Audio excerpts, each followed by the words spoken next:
Okay. All right, guys. Welcome back to the Raised Hunting Podcast. I'm your host, David Holder. I'm joined today by Warren and Easton. By now, you guys know that they are related. They are co-sponsors or co-hosts, or they are part owners in this whole thing. I say that because we also have two other guests here, so it's going to get kind of confusing today. However, we're jacked because we got some cool guests. I think you're going to know these guys pretty well. And the one is still, we're just having a conversation because he's still intact.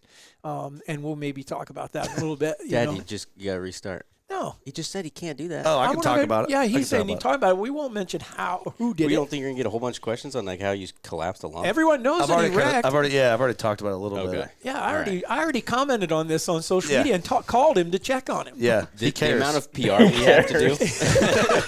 Well, I didn't even know. He didn't reach out at all. I didn't see it. That's because Dad's on Facebook more than I am. Yeah, that's what I do. I just sit around on Facebook, you know. So yeah, he actually cares, so I get it. I see where this all kind of falls in line. Yeah, I owe you. I should have sent you a kill bottle, a beer or something. There you go. All right. So anyhow, today's podcast, we're joined today by the working class bowhunter. And maybe I won't even say that. I was going to go somewhere. I'll wait. Until we get further into it. But also with him is Lee Herr has come to visit with us. Lee's a local guy here in Iowa as well. So we got some cool stuff to talk about today. But before we get into that, we want to make sure Warren has a sponsor. So those of you that have bitched, and you guys have bitched that the sponsor has not been being done, quit bitching, because here it comes. And then Easton has a story, although he gave me a weird look, like this is from last year, like maybe we forgot this one or something. I don't know. No, I'm down to 4.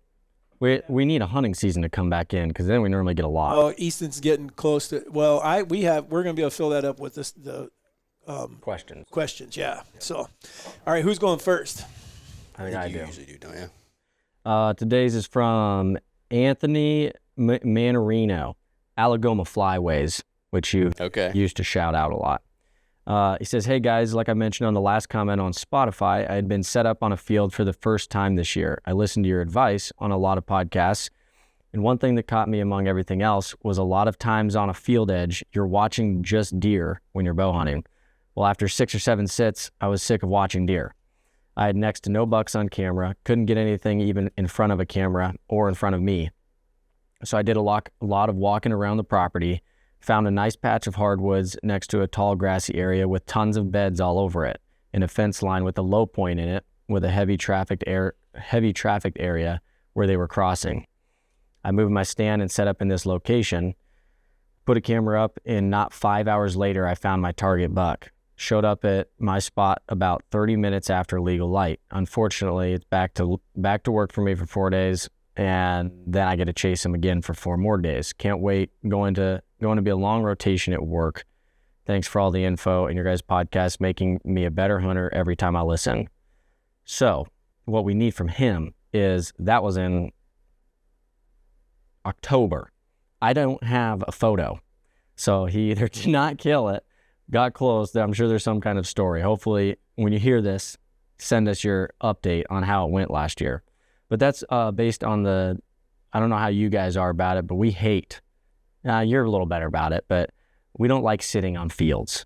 And it's like, you're always watching deer. And so we've made the point multiple times, like, you may not see as many deer when you're in the timber, but you'll get closer. And so he took that advice and found some deer right away. So. Good deal. Well, hopefully he ended up sticking him. Well, and I guess if you don't have a picture, I hope he didn't stick him, because he's probably running around wounded. But yeah. But he forgot to attach a picture. Yeah, hopefully. Yeah, I was gonna say, hopefully he'll just send in a picture and say, "Oh, I got him." Yeah, or the story's still unfolding. Yeah. Or I may have read his before and don't have his name. I'm really unorganized. We've had the wrong name with him. We've read the wrong stories. We've had just about every mishap you can have. It's tough to stay organized. It should be pretty organized now, because my wife is like a whiz on all of these CRM stuff. Yeah. And so she just spent probably 2 weeks or something building out all this stuff so that we can be a little bit more organized, more professional. Yeah. Yeah. Just have an idea of what's going on. We need one of those at WCB. Oh my Don't God. Have it. Hey, she takes contract jobs, man. We'll have to talk. Yeah, she saves my bacon. I know how to do the stuff. I don't know how to do it like organized or there's a flow to it. Yeah, we're kind of like we just kind of let it ride. There's organization, but it's pretty dude ran. You know what I mean? Yeah, That's a good word. Just a lot of bro science over at WCB all the time. Just like it's fine, run it. So that's good. All right, ready for a sponsor? We're ready. So this week's podcast is proudly brought to you by Louis Malinois of Dominant Strands. Are you totally guessing? I did it on purpose. Now, as you know, we don't do traditional sponsors on the show. We'd have to get paid for it to qualify. Louis didn't pay us a dime. This one is just earned. We've known Louis for several years now. When it comes to loyalty, they literally named a dog after this man, the Malinois. Known for being fiercely loyal, they just couldn't quite get the spelling of his last name right. Minor detail. The point is the spirit is there. Now, when most people hear the words good dude, Steve Irwin comes to mind, a man who wrestled crocodiles and called them beautiful. For the outdoor community, it's Louis. Same energy, different zip code. But being a great human isn't all Louis brings to the table. The man also makes the best bowstrings on earth. Most companies use a machine, not Louis. Louis understands that maximum quality and tension requires a personal touch. That's why he loops each string around his pinky toe, and every twist is made between his teeth and his tongue, giving him a precise view straight down each strand until it reaches the optimal number of twists in the perfect length. You simply cannot replicate that with a machine. And the material, I don't even know how to explain this part. I once slipped while removing my serving on a peep sight and ran a razor blade clean across my strings. My first instinct was to duck. Then I crawled. I put some distance between myself and the bow, and to my surprise, it hadn't exploded. I slowly creeped back. Not a single strand was damaged. I can't explain it other than one word. Louis. Most strings need time to settle in, not dominant strands. Once Louis has dialed in the perfect number of twists, he keeps that string taut, gives it one snap with his bare hand, and that's it. Settled, done. String will not move. So, with all seriousness, Louis has been one of the most genuine supporters of everything we do here. He tunes into every single podcast, goes out of his way to show up to events, and has built us more strings that we can count, and he's never once asked any of us for a single thing in return, this segment included. So do us a favor. If you need a bowstring, order from Dominant Strands. I will personally vouch for this. You're not just getting a premium product. You're getting somebody who genuinely cares about your experience as a customer, and that's rare. Louis is rare. So today's podcast is brought to you by Louis of Dominant Strands, the pinky toe behind the perfect strings. Nice. That's awesome. that was incredible. Yeah. I also run one of those strings on my bow as well. I saw that. I was like, oh, this would be perfect. He came to your guys' event too, didn't he? Yeah, and he's like gave us strings to give out to listeners that showed up, and awesome guy. Oh, he sent us strings now for probably what?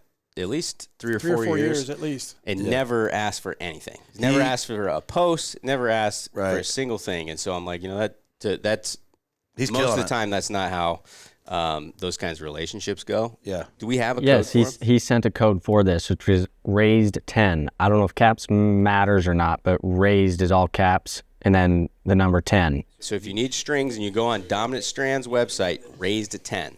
Oh, we'll put it in the description as well. Yeah, our bad. We normally have that in the description, actually, apparently. Yeah, well, now people know. Well, but you won't find a better guy. He's awesome. I mean, if you're one of those people that just you want the best equipment that you can find, but you want to know that you can trust either the people you're buying from or the company or whatever, Louis is that dude. Yeah. That was awesome. That was good. Did you best AI that? No, I've tried. You wrote that? I write them. You wrote all that? Yes. You can believe ask him? these guys. He does. Okay. The problem, checking. AI Not to doubt you real hard right on your own show or anything. The only reason AI has no creativity. That's like, true. I got one. The best one I think I ever did was, I think it was Robards, whichever one was a firefighter one, Yeah. where he whipped out his own fire hose and put out the fire. Yeah. That one was really good.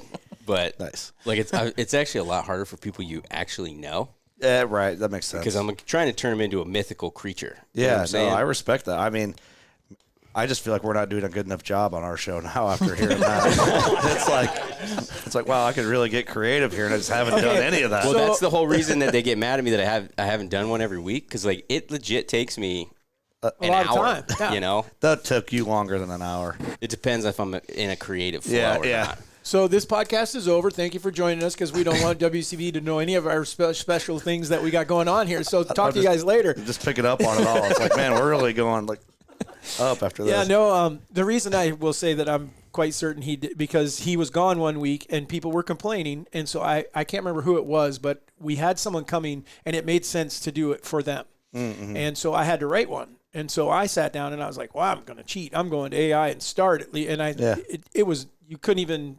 It's just that it doesn't have that that humor, or it's not meant to think of like random things that make zero sense. Right. You had to do it from scratch.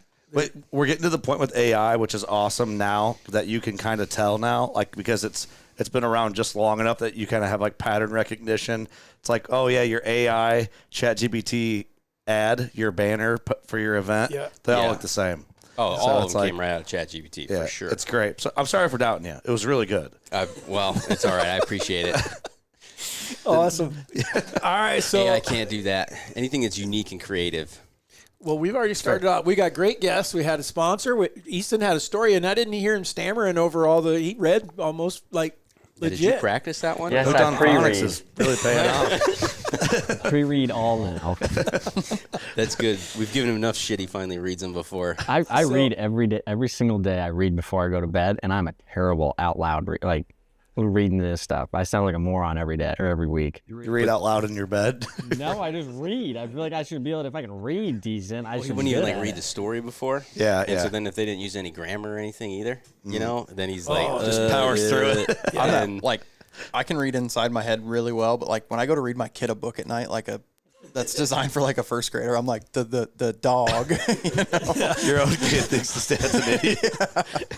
It's like, all right, well, I should read out loud more, I guess. And then you make that mistake, you know, like you're trying to say the dog's stick, and you end up with the dick stuff, and you're like, oh yeah.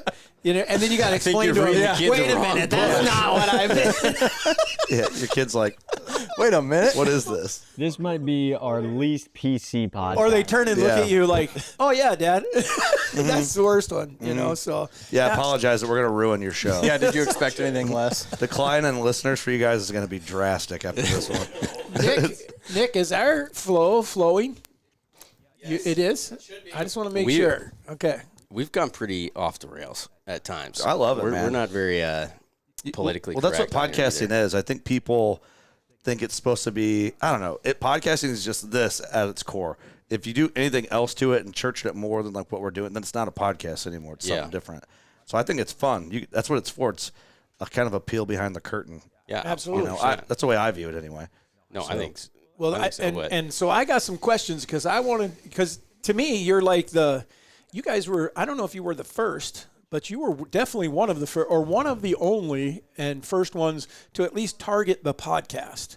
Yeah. There was a couple others at the time. So this would have been like 2015 early 2015 when we actually launched an episode. I was thinking about how to maybe do it like beginning of fall, going into the fall of 2014, and sitting in a tree stand thinking like, how would this even work? Because there was a couple people doing it, but nobody that I found was relatable. Like not anybody that I would really tune into, Right. And there wasn't many at all. Like Wired to Hunt, Mark Kenyon was around, I believe then. Anyway, there's a couple other smaller ones that I don't know if they're still around at all anymore. And then Meat Eater started, I think, within a year of us starting or something like that. And they're pretty close, so. There wasn't much. Yeah. There wasn't much to go off of. So where did the idea come from? I mean, why'd Curt decide? I mean, you said you were sitting in a stand, but was it something someone said, or you listened to a different kind outside of hunting podcasts and came up with the idea, or what? Yeah, it's a good question. One, I hated my job, like miserably. What were you doing before? So at this time, I was running I'd do 5 a.m. till like 10. I would run heavy equipment, or basically help unload sand and river rock barges on the Mississippi. And then the second half of my day, when that was done, was just like working on conveyors, shoveling sand. A particular like moment I remember as being in this tunnel where the underground conveyor runs, and it's like smaller than this room is, but 100-foot long underground and wet and murky. I felt like a coal miner, So I would walk down there, and sand would build up underneath this conveyor. And it would build up so tall it would hit the rollers underneath the conveyor and rub holes in it and then rip the conveyor. It just ends up being a mess. So I'd have to go down there for like 2 weeks straight every year before winter maintenance and shovel out the sand and shovel it on top of the conveyor. And I just remember trashing my elbows and all that, and like listening to non-hunting podcasts like Joe Rogan and anything else I could find at the time to like keep my sanity through it. Because I just wanted to not be in a dark tunnel and I just didn't love the job, right? It was necessary, but I didn't love it. So anyway, I kind of did an online video project, and this is really before YouTube. It was like you had to go to the website to watch these online hunt videos, and I wasn't enjoying that like I thought I would. And I'm like, man, a podcast would be really fun. Let's look up and see what hunting podcasts they are for like inspiration. There was really none that I thought were listenable to me or talk the way I talk or think the way I think. So I'm like, man, maybe that's what I do is start one of those. So long drawn out answer on how I thought of the idea to start it. And then in the fall, I was just thinking up and looking up like what equipment do I need? Because I didn't have like the Roadcasters and the Zooms and all that specific for podcasting at the time. So we ran a lot of live DJ sound equipment, and Was the goal from the beginning to replace your income with it? Or no, it was not. Because I didn't think it was possible. Because no one that I knew of was doing it except for Rogan. Right. I mean, some other celebrity podcasters, but no, not really. I thought it would just be fun to do and give me something to kind of like take my passion for hunting and channel it into like a project that was related. Right. Maybe make a few extra dollars or, you know, and make some connections where you get some gear and stuff like that. Totally. That's what most people, the television shows and everything included. Totally, yeah. And it just, you get rolling and then it feels so silly because at first you have no audience. So, like, what a conceited thing to do is sit there and record your voice in a closet in my house expecting people to listen to it. So then it was like this, I remember that barrier of like, what are we doing, Was it just you at the beginning, or did you have any of the guys with you? So this is kind of funny. So this is going to sound really silly, but for 2014, I had a lot of followers on Twitter from doing this online hunting show thing. And there's a guy that, Steve. Yeah. So Steve he had a comedy podcast. It wasn't his. He was a co-host on a comedy podcast. He goes, hey, if you want to get into this podcasting thing, because he saw I tweeted something about starting a hunting podcast. He had just got into hunting. He's like, come do this comedy podcast. It was in Davenport, Iowa. It was called the Good Sirs Podcast. And they were actually really funny. It was the first time I've ever been around anything podcasting.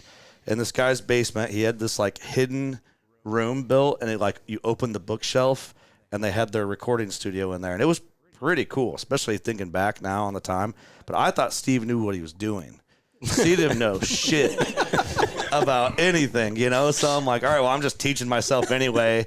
And he's like, you want like a co-host? Like, I'd like to do it with you. And I'm like, you're charismatic. It might be what we need to break the ice. And then it was necessary at the time, So it was you and Steve in your closet? Just sweating, yeah. And then we did a few episodes, and then I had just met Eric not long before that, actually on a bar volleyball league of all things, and I heard he had hunted, and we just started talking about hunting. And I was like, hey, you want to jump on this with us and just have fun, talk hunting? And then he was like, yeah. And then, fast forward years later, Steve is gone. We fired him, love him, but we just couldn't have him around. And then Eric, is my partner at WCB. Once we got to the point where like, we better make this official and make money legally. And so yeah. Legally. Yeah. So when was that? From 15 when you start? When does Curt say, we've got something here? And I guess there might have been a couple different places, some there where you say, okay, we've got something, and now you're trying to expand it and make it better. Yeah. But then the other question would be, okay, so when do you look back and you go, shit, we've done this, we've accomplished it, And I'm not saying you're done, but when do you see that moment?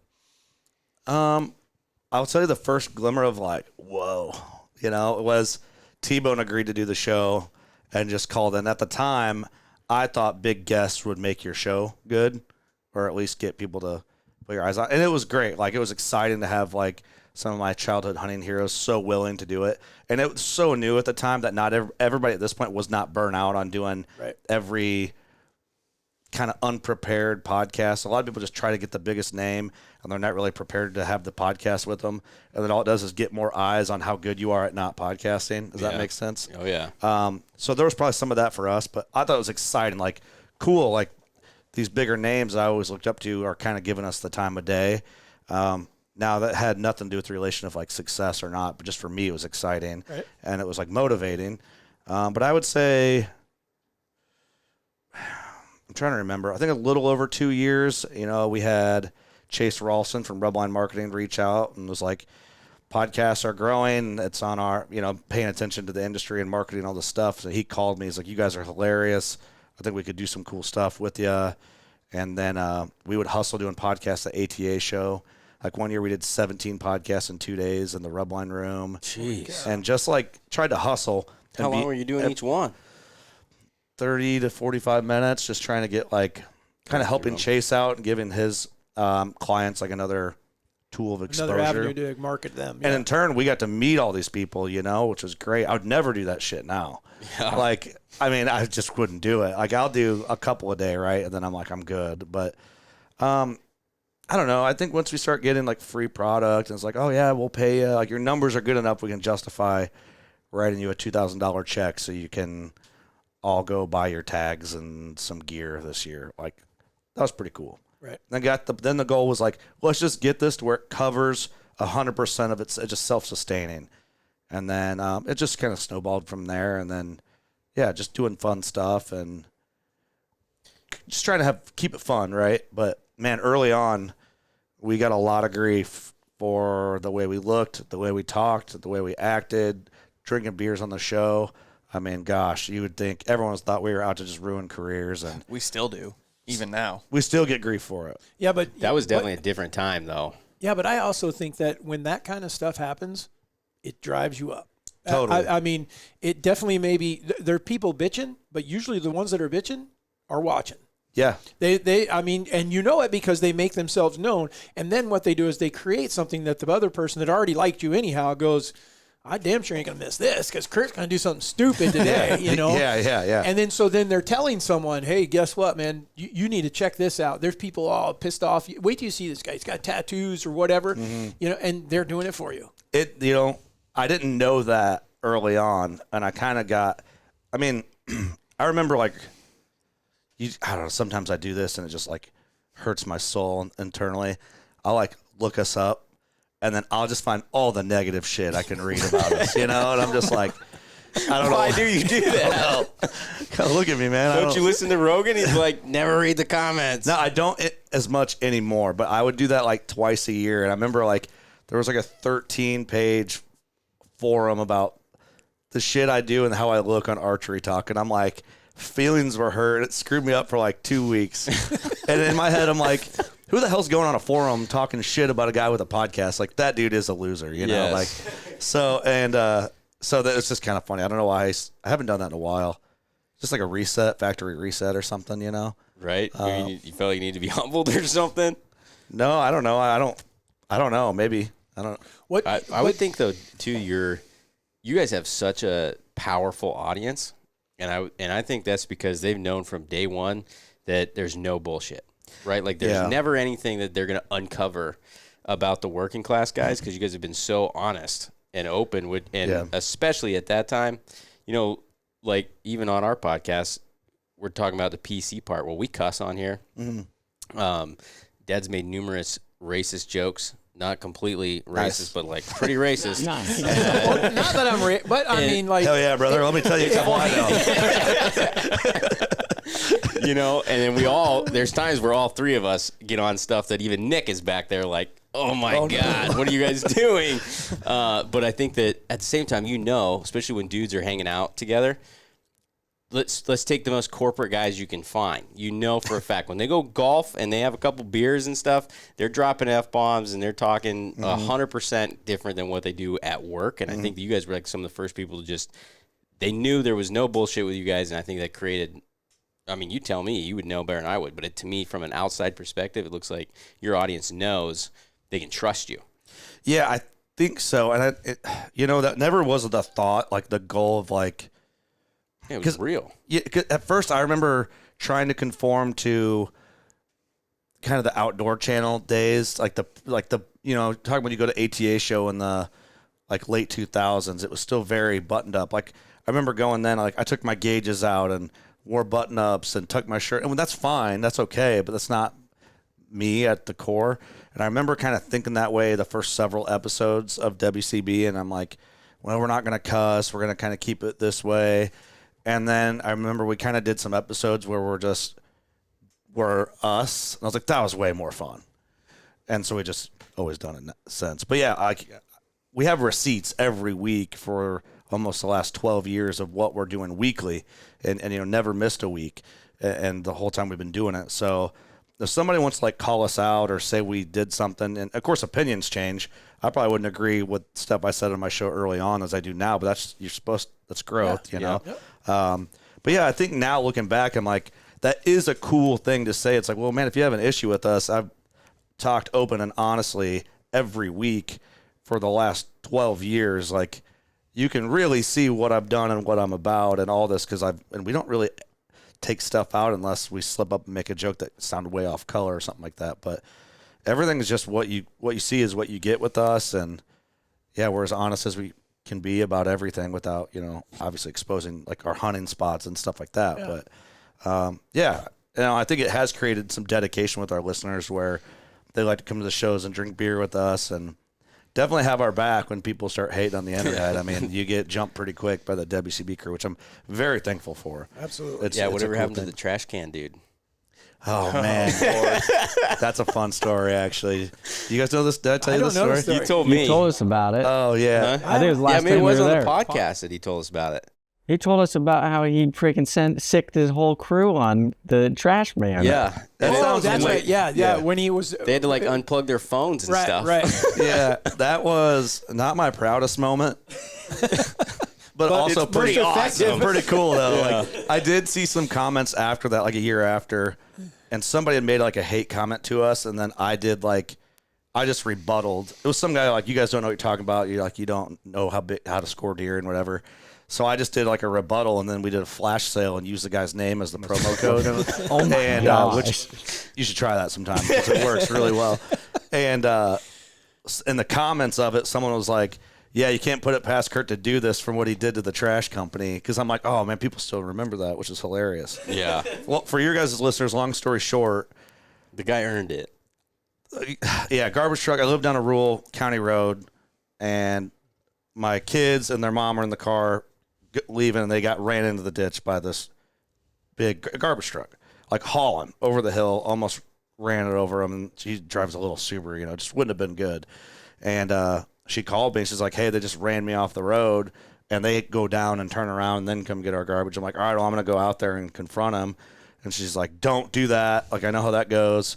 So I just called the disposal company, and they were kind of like, screw you guys. Apparently your road's too dangerous to come down, so now we're going to make you take your cans a mile down the road, which is not possible.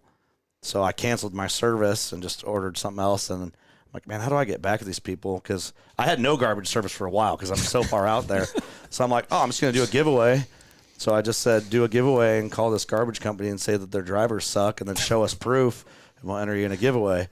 And, oh, my God, 2 days later, I'm like, enough. Quit calling them.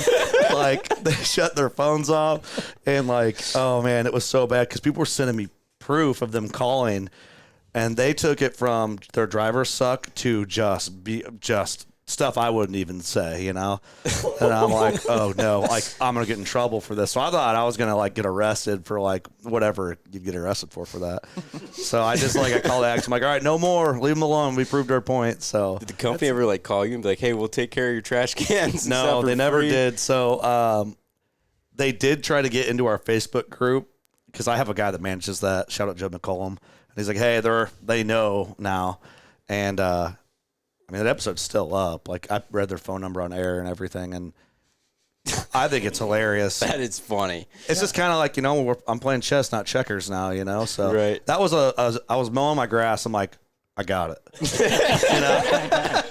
It's like, I know what we're doing. So, and this was on, like, right after 4th of July weekend, like, a few years ago anyway. But, So yeah, cool. That's what That was funny. We did something similar. We didn't get a single taker though. And that was, I can't remember what this person was complaining about, but we got some hate deal. And I said, you know what? Here's what I'll do. If you are going to be this person, come on the podcast. Yeah. I'll fly you here. I'll pay for you. I'll cover everything. So all you got to do is show up. I just want you to bring your argument. But just know that we're going to talk about what you, and whoever wins, wins. Mm-hmm. I even posted it that any of our listeners that came up with someone, you find this person that is out there complaining on some other site, you send them here. I'll pay for you to get one of our sweatshirts and hat along with them showing up. That's awesome. But we never got. I just think these people are chicken shit that sit behind their computers and want to complain, and none of them show up. They are, because we say all the time, we put our tour list of every show we go to. You can come up to us and, you say you hate us and I'm a douchebag, which is probably partially true. It's like, come to the Iowa Deer Classic and you can find me. I'm pretty accessible. I don't leave the 4-foot circle at our booth all day. Like, you can come call me a douche to my face. That's fine. Like, I'll probably high five you. I'm like, yeah, I know, man. But no one's done it. Now, I've said that, and listeners jokingly have done it, but no one actually. Seriously. So, yeah, that's just what it is. Yeah, they just don't. It's fun. No, I think about it. That guy never took our bet either. The one that was supposed to come shoot with me. That's where it started. That's what that was kind of what started that. The whole $5,000 bet. $5,000 guy that. Yeah. That he could outshoot you? Well, so we actually, I hit a deer this last year, which is like the first buck that I hit and lost in a long time, and posted it. Just showed people and said, hey, this is what I would do different next time. And so this one dude, I can't remember what all he was saying. Basically saying, that I'm a terrible shot and I have no right to even be shooting a bow type thing. And so Easton sent him some cordial response, and then the dude was like, just doubled down and was like, oh, I would outshoot you any day of the week, whatever. And so then Easton made a bet for me and was like, hey, you know what? I'll bet you on that. Why don't you shoot against him and X amount, whatever. And then after that, then the guy responded. He's like, yeah, but I'm not going to come. Sure, I'd shoot against you, but I'm not going to do it for $200 or whatever he said. And he's like, $5,000 and I'll take the bet and we'll do this. And so then Easton called me. He's like, what do you think? I said, you want to put $5,000 up? Because I think you're going to get him back. Yeah. And so I told him, I looked at the dude's profile. I was like, yeah, let's do this. Yeah, take the bet. And so then we do it. And the dude said he's going to come here and everything. And he had his own rules. Like, he was laying out his own rules, because Easton's like, you shouldn't do this, which his rules were still not. They were going to be in his favor a little. But, yeah. I mean, like, the guy's profile picture, he looks like he's like 70 and probably has a hard time even breathing. Yeah, I was like, I'm not that concerned about it. And so this guy was like super serious about all of it. So, at least online. And then he just never showed up, which I was really, really hoping he was, because this is going to be the easiest $5,000 I've ever made in my life. That doesn't life. surprise me. But saying that, the reason why I guess older, that's most of our hate is guys that are retirement age plus. Yeah, 55. I say 55 and older. Them bastards. I hate it. But I'll tell you though, that's the majority of them are the haters, because they're not used to like what we do on the platform. I kind of get it. I'd hate me too. I probably, it's just like the older generation always hates the younger generation's music, no matter what. Usually. So I do kind of get it. But my favorite listeners that come up that are like, hey man, great show, just wanted to say thanks, is when they're older and I don't expect that. I'm like, oh wow, you actually listen? Like, yeah, it's great, keep it up. I'm like, that's cool. That's like a bigger compliment, I think. Yeah. Because it's unexpected. Yeah. So. Yeah, and I think that same goes for us. It probably is in a regard, though. Ours is more of they'll come up and say, I killed a deer. Like this guy talking, they'll ask for help. Mm-hmm. We offer something, and then they're like, or they use some of our products, they're like, holy shit, this, I was super skeptical. And then come to find out it's the dude, maybe at the end they write, and I'm a hard one to please or something like that. And you see the dude is my age. Because I admit, man, I'm in a generation that you're going to have to freaking show me. Mm-hmm. You're going to have to convince me that this is going to work. Yeah. I'm not taking your word for it. We've been burnt. Maybe it's longevity. Everyone gets to that point and they're like, I've been burned too many times. Experience thing, yeah. But at the same time, so when you get those people on board, it's a big deal. Yeah. Unless it's an Indian dude asking for your bank account routing number. They fall for There that you go, one all the hand it time. right there. Go for it. AI No videos. worries. Here you go. Yeah, old people love AI videos. How's that dog doing that? It's like, Oh. it's not. It's AI. And they get scammed all the time. Oh, yeah. The amount of stuff he sent me. Is this legit? I'm like, don't click on it. Don't click on it. Well, don't click on my it. whole thing is like so there's a new one now that I'm sure is fake, and what it's doing is they'll text you and they will say opt out. Because like lots of companies, like your something that you do. Let's say you go on a flight. Okay, then Delta sends you something and says if you don't want to get more, of this, just reply stop. Mm-hmm.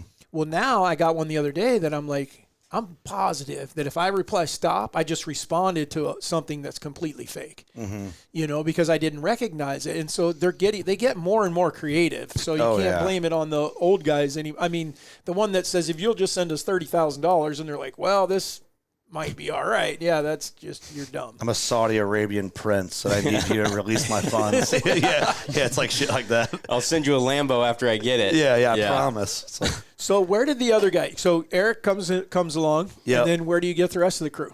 So Steve was still around. Steve lasted several hundred episodes. I'll give him that credit, and he did great. Served his purpose. He was a lot of fun, but then you could just see people like love it, except for Steve. Like we talk about hunting, he'd be off hunting. I want to talk about something else. That's fine. And then Doug showed up, Mustache Doug, as he's known today. He didn't have a mustache at the time, actually. He grew into it from the show, and he was in 150-ish episodes, and he came just to hang out and like see what we were doing, and we just all liked him so much. Eric had already known him pretty well. I'm like, man, bring Doug around more often. Like, he was a good time. And then Doug just kind of fell in time as being like one of the main three personalities, so myself, Eric, and Doug. And then in time we have like a couple extras, which I think play a really good role in WCB and different levels of experience in bow hunting. So Austin Chandler rolled in, and Ross Bigger. They were like the auxiliary hosts that would be around, just frequent, common, guest hosts.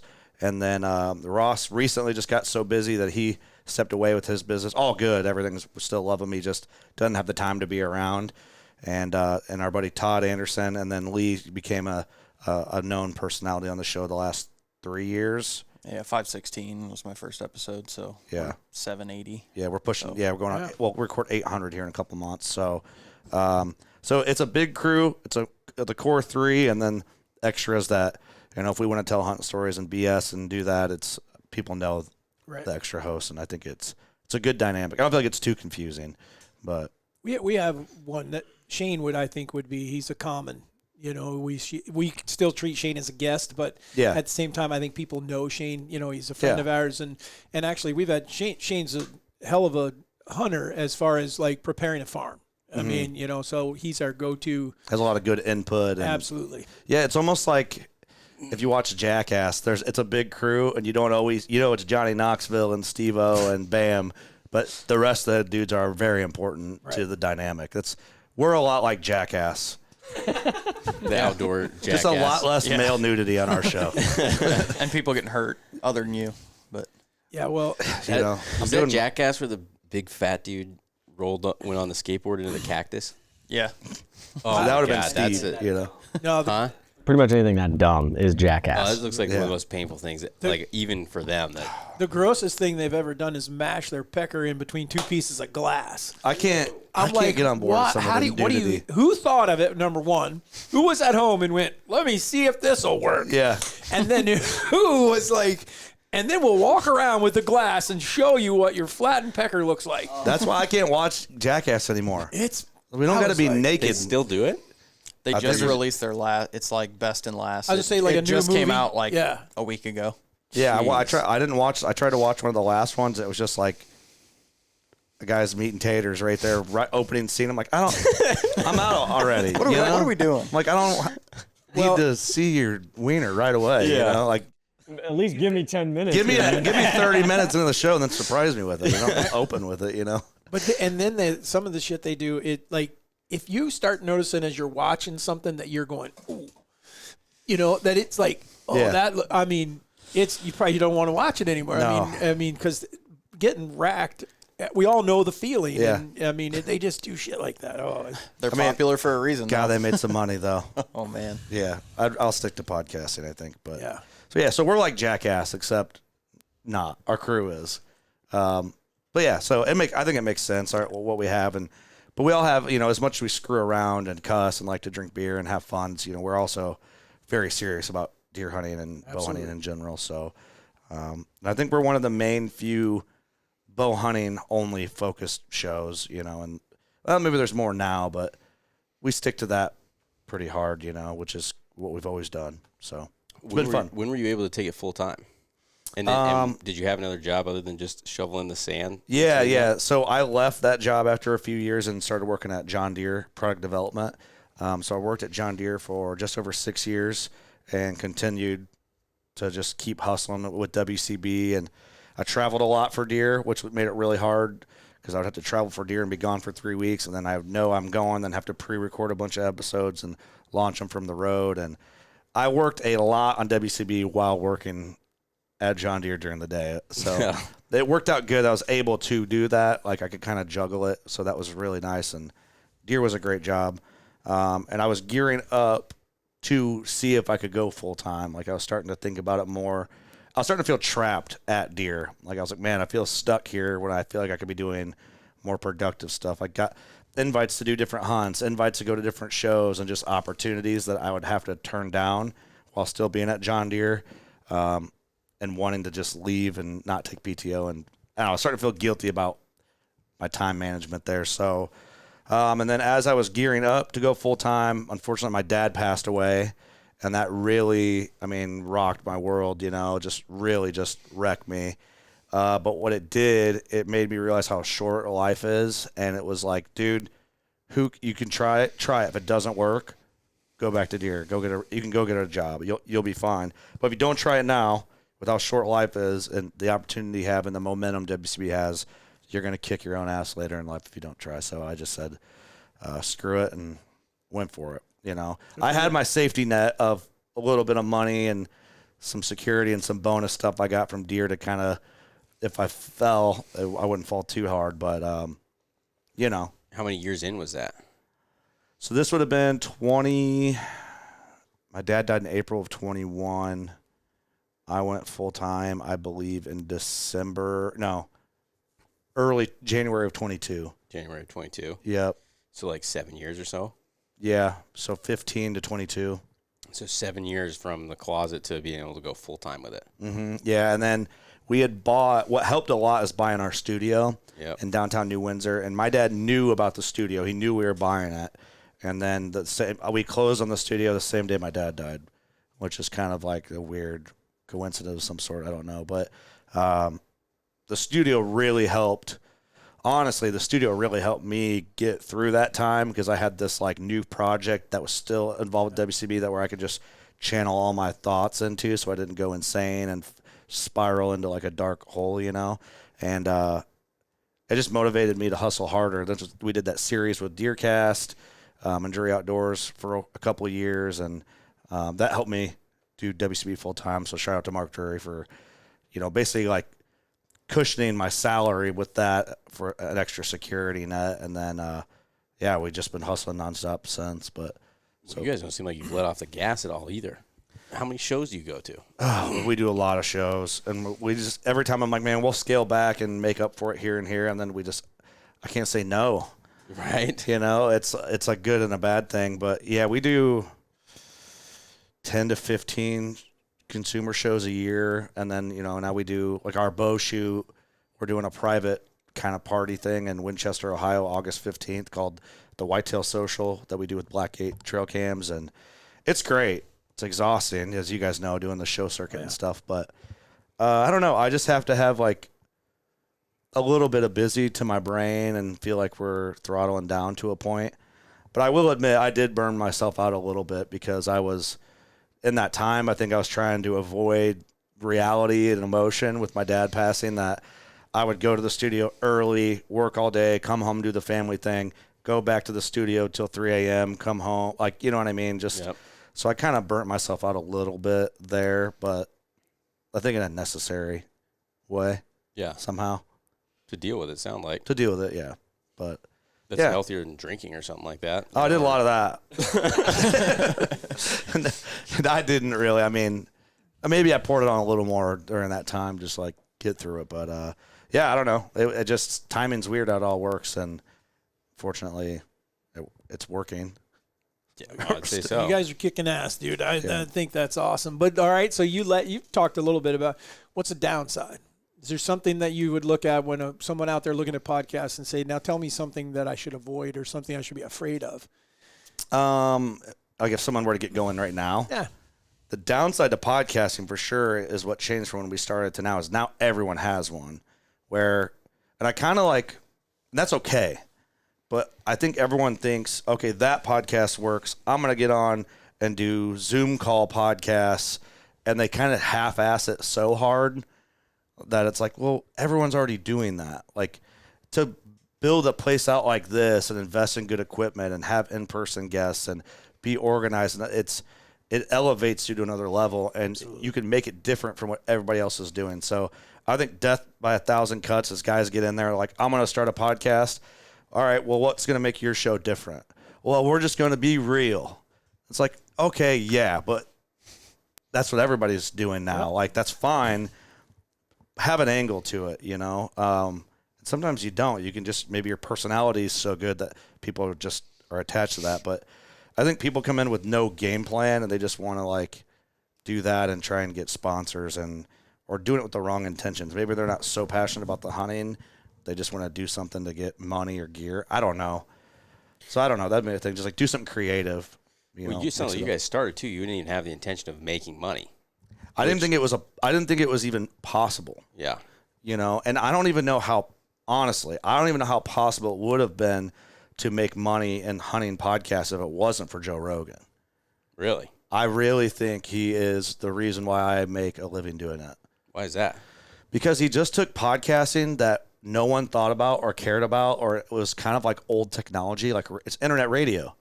Like radio's been around forever and no one thinks about it. Why would anyone want to get on and listen to a show when you can watch a video? And then I think what he did is he kind of exposed how it is peeling back the curtain. And when he has these celebrity guests on or he talks about these topics, it's so intriguing and open and honest that he just boomed the popularity of podcasting and consuming podcasts. And I think he's a big reason why Apple Podcasts and Spotify are what they are now, just with his platform. And I think it got so many people aware of what show podcasting is that now they're like, there's got to be a podcast on something I'm into, hunting. Because the first years of us doing consumer shows, what's a podcast? So we spent all our time plugging what a podcast was. And then by the time we're like, all right, now that you know what that is, check us out. And then they're walking away. And you're like, no, hey. You know, so for the longest time we were doing, hey, you got an iPhone? Yep. Can I see it? I'd go subscribe. Now you're subscribed. Every Thursday morning you'll get a notification. So I don't know how many thousands of iPhones I've grabbed. Let me just show you, since you don't know what a podcast is. It's on your phone. We did that for 4 years. You don't think it would have evolved to a point that people would have known what it was even without Rogan? Maybe, but I think it'd be delayed. Yeah. Or taking somebody else maybe to do it. Yeah. Well, especially if you think about he's got to be like one of the most Rogan powerful people in the world. That was going to be my. Yeah. I think he's more powerful than the president now. Agreed. I mean, because he just has the ear of everybody. Elon's got him beat. Come on. I don't think so. I think Rogan's the most famous dude on the planet right now, honestly. Yeah. Because the way his I think maybe somebody else could have got podcasting popular. There's a lot of really popular podcasts from his era and starting it, but he was just such the bridge. I mean, he talks about he's the bridge between the stoners and the gym bros. He's the bridge between the celebrity mainstream and whatever else he's into, hunting. You know, he starts getting into hunting, and gosh, that you just saw it just bridged the gap. That's the Meat Eater podcast is, and Steve Rinella's. He was always big, had a name, he's successful, but you didn't see the Cam Haines and the John Dudleys and the just some of these other guys he's had on the bow hunting culture be as massive as they are without Rogan. And I feel like that's just done so much for the exposure of podcasts and the hunting side. Maybe my point's unclear, but I really do feel like he's responsible for it. To me, it's very similar to, so you go back to television, right? So when we start, you're talking about catching people. When we first started Raised Hunting, you had to like, okay, hold on. They're like, oh, another television show. Okay, so like podcast is in that. Podcast is there now, Yep. and we started there. However, and then we were the people that you were talking about that say, oh, ours is going to be different. Well, how can you be different? What is it? Well, we came out so different that they were like, where the hell did this come from? Like this is like, wait, this is off in left field. Yeah. But you couldn't even, you had no way of getting people to, they were so burned out. They still are. I'm not watching another freaking TV show. I've seen a gajillion of them. They're all exactly the same. How is yours going to be any different? And so that, to me, that was the big thing. That was the big driver for me personally. I can't speak for the boys. When we would get those comments that says, you guys have the only show that my wife will sit and watch with me, or you're the only show that I now watch, that it was, or you guys have, what are you doing? How are you doing this? And so we took that angle. I think we've done the same thing with the podcast that we're doing. We just said, if you're going to do it right. Yeah. And I think when we started the Sense, I kept telling these guys that I felt like glandular scents are unknown. I mean, there were some people that knew about them. There was, just like when you started, there were still a couple other podcasts out there. Yeah. But nobody has tapped this. And I can't believe that we've just found this, and I'm like, and it's so effective. It's helping me kill deer. That I would just want to tell people. And if they believe me, great. If they don't, no big deal. I don't care. I'm still going to kill the deer myself, and then it just like has snowballed and I hope that it's the authenticity, because you may go use our scents and they don't work. It's not because it doesn't work. It's because I'm telling you, I wouldn't be sitting here I wouldn't show you all these videos. I wouldn't be pushing this. I wouldn't be talking about it like we do, but I believe in it. And I think people are buying that kind of stuff. They're coming back to our podcast because they believe us. Totally. Yeah. And then if it doesn't work, that's when one of us gets on the phone and says, okay, what can we do to help? How can we work this out? Because something seems wrong. And then a lot of times Easton and I'll find, oh, well, he was using a whole freaking bottle on every scrape, or exact opposite. He wasn't using hardly any. Right. Or they were putting it in a place where there's no deer. And as great a product as we make, you can't go out and put it in the Walmart parking lot. It's not going to work. Yeah, no kidding. Well, you guys have done a really good job. Like the podcast, you guys are in I was so excited to do this because I hope this doesn't sound bad to other podcasts, but I've guested on a lot of podcasts, and it's very rare when someone's got this. You know what I mean? Rarely do I go to another studio, and I hear that a lot with our guests. Are like, no one we do podcasts with, it's just like a Zoom call, which is fine. That's how some people have to do it. Hustle your own hustle. But I hate Zoom calls though. They're awful. Everybody listens to them all day at work. Yeah. And then the last thing you want to do is like, I'm going to escape this. Let me turn on a Zoom call. Yeah. You know what I mean? It's like no one wants to do that. If I'm going to listen to any podcast, and as soon as meaning outside of the hunting space on anything, and as soon as the guest is on a Zoom, I'm out. I'm out done. too. Yeah. And we've done 100% in person the last 2.5 years. The only person we've had on, really, I think the only person the last 3 years we've had Zoom call in was T-Bone, just because of a circumstance, and I think that's it. Yeah. How often do you guys do podcasts with no guests? We do a handful a year, maybe 10-ish a year. We just did one that launches here in a couple weeks. And let me take a guess. Those numbers are pretty much the same as normal or higher? They're higher. Okay.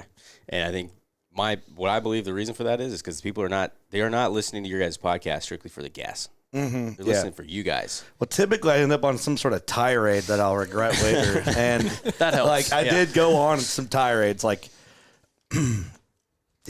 whatever. But it's nice to get that out a little bit. Yeah. And I say a lot of shit I don't mean. Well, but it's fun. We had one when we came down there and did the podcast. We went on a couple tirades. Yeah, I still hear about that. It was well worth it. I went off on the. It was worth it. It was so worth it. Well, I saw a ton of comments too of everybody asking questions of like, who was it that they shot against? Who was it that they shot against? Oh, then there's people figuring it out in the comments. Somebody had, and a whole bunch of them figured it out. So I did a little kind of a news update because it's like we are media, so it's like a little bit. It's like, oh, did you hear about so and so? Not that we're trying to like be in the drama, but it is topic of conversation in our space, and we're media, so we should be allowed to talk about it and cover it a little bit. But like the Creek King guys, I don't know that one. oh, they're like real big on YouTube. They're, from what I heard, they're just going through it right now. Just, did the thing, the whole story. Well, there was another one. Had the I want to say his name was Matt or something. It was like Matt Jennings or something in Kansas. Had he done that one by the time we'd done the podcast?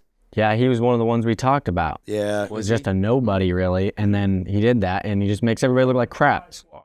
Any what? Makes everybody look like crap. Well, we were talking about the theme of like the amount of dudes with the crazy face paint. It just seems like they end up with a poaching charge. We did, so every 100 episodes, we do something fun. And then, like, we were getting ready to do our 800th episode. We're going to do a minimum of 8 hours. We're going to do a giveaway every hour and rotate. It's just, it's 8 hour podcast. Yeah, it's going to suck, but it's going to be awesome. So we do that many. For every 100 episodes, we do an hour. So jeez. Now I don't know if we're going to do that after 1,000 episodes. You just can't, right? It's just, when does it end? I think 8's perfect because it's a work day. Yeah, it's a shift, and then just call it there. Call it there. But man, if we go back to for episode 900, it's an hour-long episode. Everyone's gonna be like, "We got ripped off," But those are typically the biggest episode of the year because they're the craziest. Like it's off, just whatever happens. We got spin the wheel. We're pulling things out of hats to just topics and games and make it just insane. But we did episode 666. We had to acknowledge it, so we all dressed in Halloween costumes, and it was around Halloween, wasn't it? It was close to Halloween, but I looked back at the pictures, and he's got the Chris Brackett face paint on for the whole episode. I was like the Grim Reaper the whole time. Yeah. Jordan, our old video producer, was Batman, and we just made it fun, So we do a lot of stuff like that just to mix it up. But, yeah, you had the poacher's face paint on that episode, which is great. That's funny. So, I wouldn't have been able to do that one. I would have been spooked. I hate 666 and everything. I'm what out. do you do? Just skip the episode? Oh, I'd run. Just go. We talked about doing that. We talked about just going to 667 and not doing 666. But it's such an opportunity. Like Rogan, here's another thing, like his influence. You ever watch when he has Duncan Trussell on? They're always dressed up in like NASA spacesuits and stuff like that. Like just making it fun, And they just talk about, they're stoned talking about intergalactic, whatever the hell they want to talk about. So it's just our way of making it fun and not like every episode. So it's like, we kind of took that, and then Jordan gets freaked out about everything. I busted out a Ouija board, and he is like, I'm not touching that thing. And, yeah, so this the fun stuff I think you need to do when you're 800 episodes in to just keep things light and funny and fresh and whatever. So yeah, we should document our golf tournament tomorrow. We should. I heard about this. Yeah, and then they're up to something. I guarantee you something's going to happen. Because they tried to change which I know you're sitting there like, what? What are they talking about? I've got no idea. Because there's a tournament where we were supposed to go play. Mm-hmm.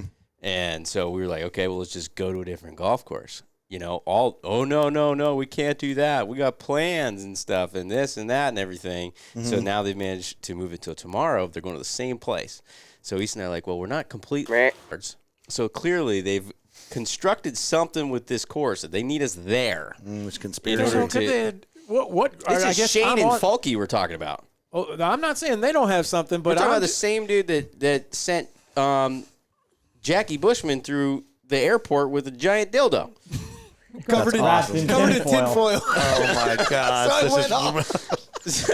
Just ringing it. Oh, so that's got to happen a lot. Yeah, it was awesome. Those TSA guys got to just be like, you guys are so stupid. They gotta know. You see videos all the time with people that like strap them to water bottles in somebody's carry-on. They're allowed 3 ounces of water or whatever, and they open it, and the TSA person's just like, "Oh my god!" Again, how many today?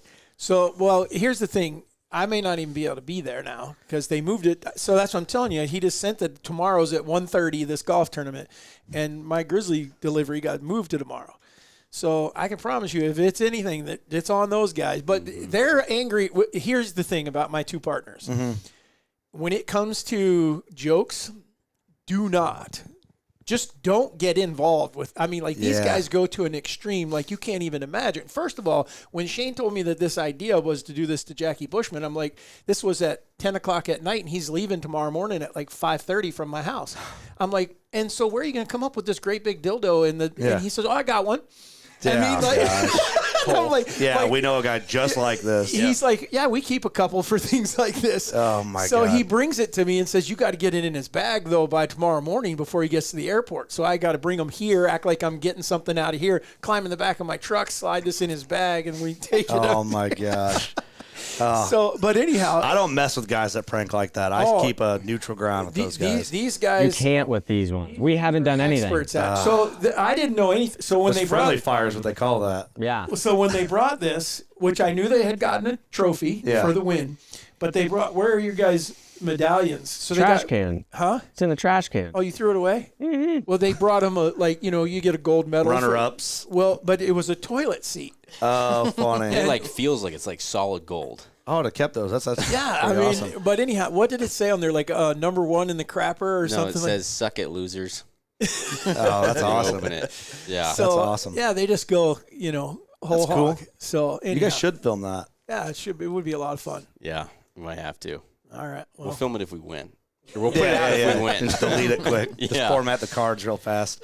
Yeah, that's fun. Like, people love that stuff. Like, we do the Doug Eric bet every year. Yeah. Who kills the biggest Iowa archery buck wins.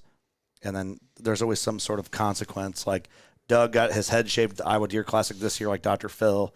And gosh, the amount of people that were in that aisle, I was like, I can't believe how many people are here to watch this. Yeah. And the free beer helped, I think. But Right. so that just gets so many people involved. And it gets me engaged, too. It's like, it's fun to talk about. So, but here's the difference. You can't be a sore loser. No. You got to be able to accept losing. Yeah. Because we have a doe contest,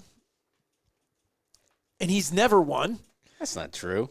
When have you ever won? I pretty much every year I just got to shoot half the amount of deer as you. Why is that? Because yours weigh like 70 pounds. Okay, he's never won, right? It's off of weight. Yeah, And yet, but I just had someone the biggest other day. weight of the biggest doe or No, total weight? The total weight. weight. Because Okay. you just keep whacking him. Because if he gets close, I shoot some more. You know. Uh-huh, And, yeah. But he'll also like shoot a doe and the fawn. I do not. So his average weight's like 85 pounds, where mine's like 110. Oh, okay.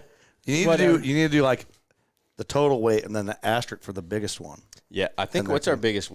140. 140? I think you killed a That's a giant. 140 Yeah. pound doe. It's a giant. I had one where I shot a double, and I think the one was 132 or something. The other one was like 128, I'd tell you my biggest doe on record, but you won't believe me. 175. 167 dressed. That's a big ass doe. And I had her aged. I shot her later season, and I was like, when I walked up on her, her head was like down. I'm like, I shot a shed buck. I was like, damn it. I get up, I'm like, what the heck? So I was so curious. I had her tooth aged. Who knows if it's accurate or not. And 10 and a half. 10 and a half? Uh-huh. Really? Jeez. Yeah. I had her Euroed. Yeah. That's huge. Yeah. I could not believe how big Oh, she that's was. giant. Yeah. I mean, because we've killed a couple in that 135, 140 mark. Yeah. But now we didn't always weigh them. We didn't start doing that till we started doing this competition. And then I started weighing all the deer that I was killing around my house because for management purposes, I wanted to see what the average was and that kind of stuff. Because we've had a couple, I tried to get my wife to shoot it because she had the bow in her hand that day, but like an antlered doe. But I was positive it was a doe. She had horns just like that. However, I'm going, I think she's going to have to put her buck tag on this, Yeah. But then if you don't in that scenario in Iowa, it's considered an antlerless deer. Oh, really? It's got to be forked now. Yeah, it's it gotta used have to be a fork. 7.5 inches or longer was you had to put a buck tag, but now it has to have 3 points. Yeah, it has to have really? a fork Really? in it. I don't think Illinois would get you on that. I think it's got to be 3 inches or less, which is a lot. But Yeah. just saying. Yeah, it's probably a decade ago they changed to the Surprised they let it the do that split. much, A decade ago? Probably. Oh, I didn't know that. There's been a couple that we precious shot then. Yeah, we've had a couple of antlered does. Really? Yep. Well, sure we weren't have. 100% Yeah, sure. yeah. You can they Seemed kind of have like a it. look. Yeah. But this was like a group of does, like 4 does that came through, and she was just one of them. I mean, I'd seen her more than once, and I was like, oh, here she comes, Karen. Shoot that one. And she didn't. She shot one of the other ones only because it gave her a shot, but I was like, oh, I want that. To me, see, I like unique stuff. Like we had a guy yesterday send in some photos about our scents and said, hey, thanks. And he had some freaking big deer and a couple that he had killed, and one of them had a drop tine and everything. And I'm sure the guy was expecting me, which I did. I said, man, these are some great deer. Congrats. However, he had one piebald picture.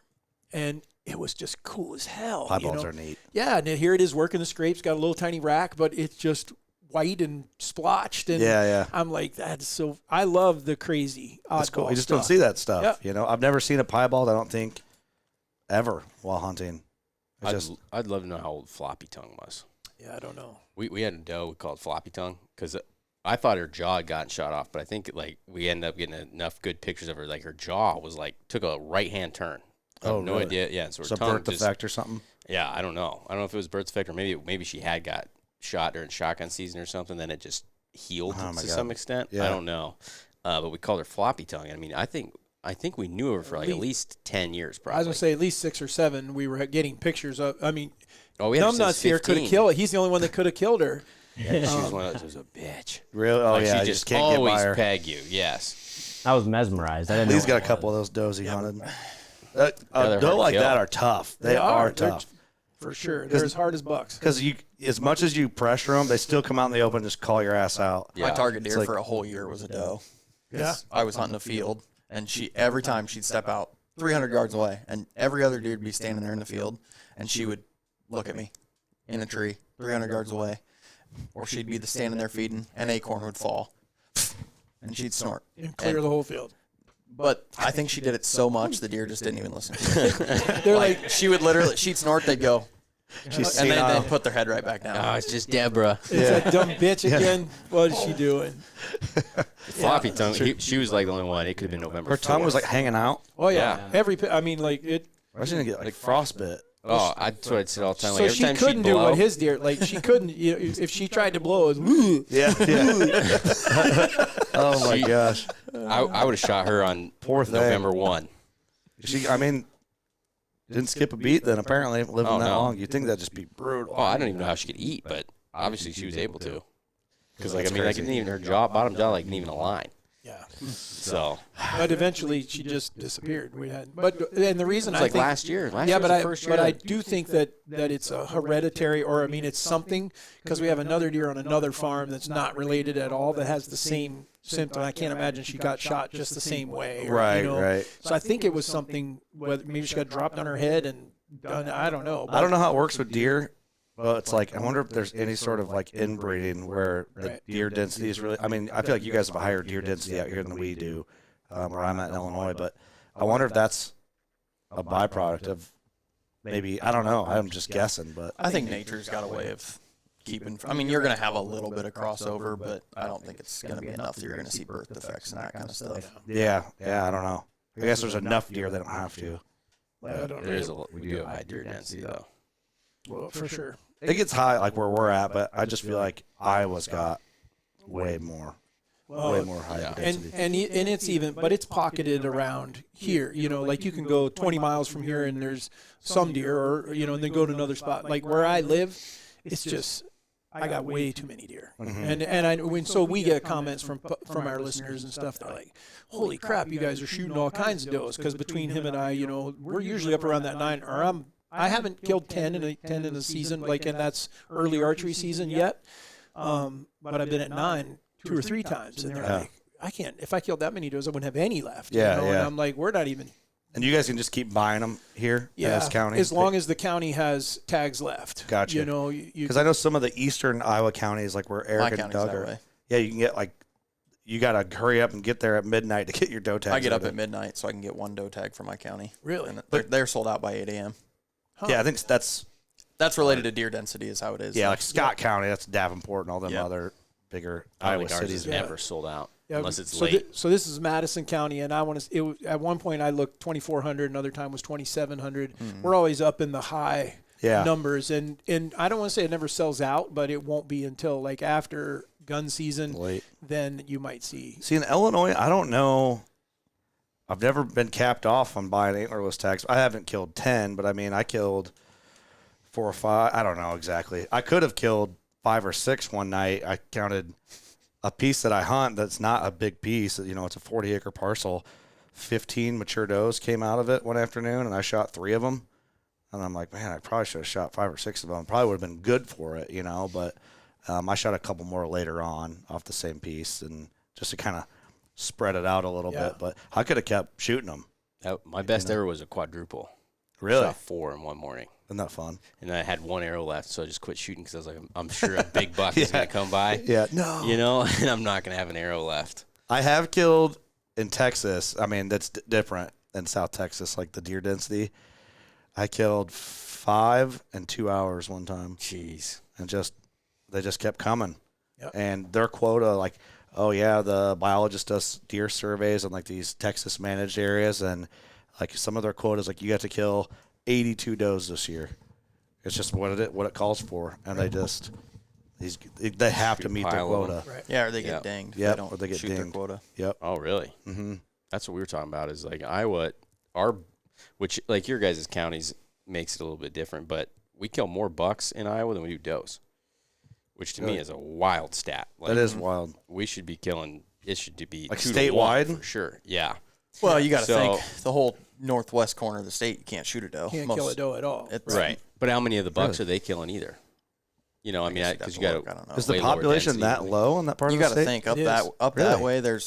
You can go like 5 miles without seeing a tree. You know, Yeah. in some of Just those all areas. flat ag ground? Yeah, it's all big ag ground.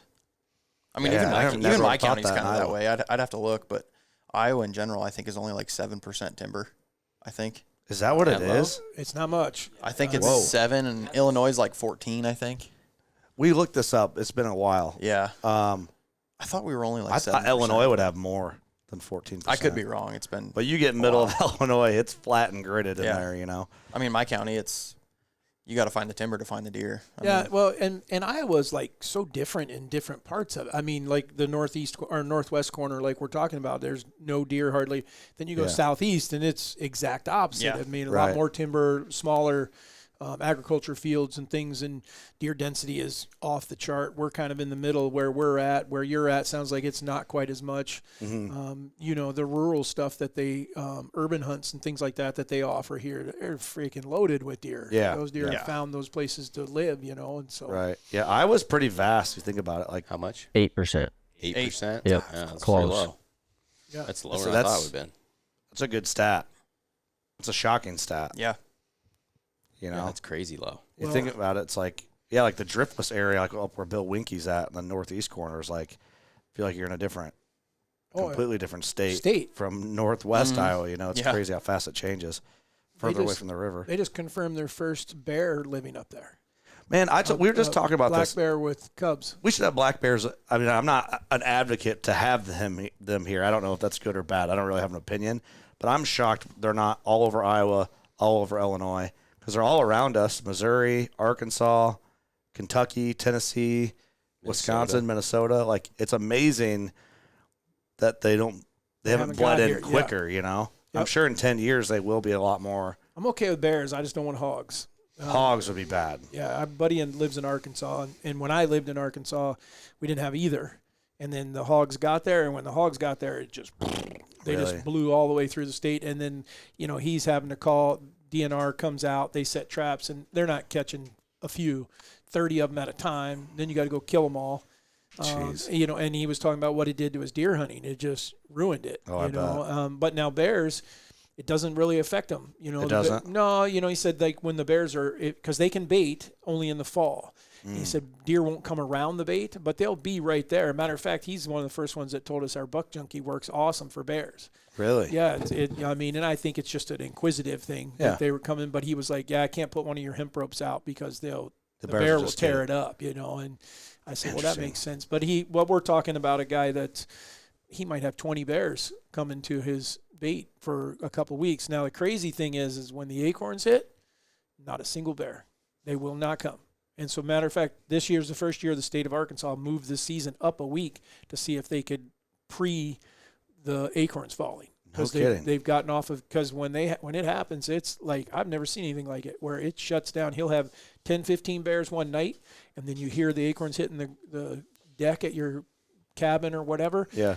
Next day, you won't have a single bear, and they won't be back for a month, Just 6 lay weeks. in the shade and eat acorns Eat until they're. acorns. It takes over. Is there big bears in Arkansas? Oh my gosh. So yeah, I'm indifferent. It would be neat to be like, oh, we can hunt bears now in Illinois. It'd be kind of cool, or in Iowa too. But the hogs, I feel like the hogs get here before the bears. I'm surprised they aren't already. I'm surprised. Yeah. I don't think I'm Gosh. necessarily too worried about the hog thing because of how big of ag we are. If it does get to the point where they're coming here, the farmers are just going to go insane killing them. True. It's like- Southern it'll Illinois, where like cost them. Shawnee is at, Yeah, that's like hog heaven. really. Like it would be tough. Yeah, I just think but the once they farmers get wouldn't north let of it that- happen because it would cost Yeah. tremendous amounts of dollars for them at their bottom line. I think Same if we thing start like getting elk. them, they're just going to get Yeah, I think the waylaid. the by farmers the will be like the cartel. They're going to take care of that shit. Yeah. We As won't long have as the to do state anything. was like, yeah, get rid of them. I think that's why they're shooting those elk in South Dakota. They don't want them there. They're selling unlimited amount of tags. Like as long as they're east of something, I can't remember east what of it was. the river. Yeah, east of maybe Chamberlain. that's what it was. Oh, really? I'm gonna guess it's probably because Resident of agriculture. only. Yeah, for sure. Yeah, Have Yeah, to be, right? yeah. But I mean, like obviously you want to exterminate them if you're just going to sell an unlimited amount of tags.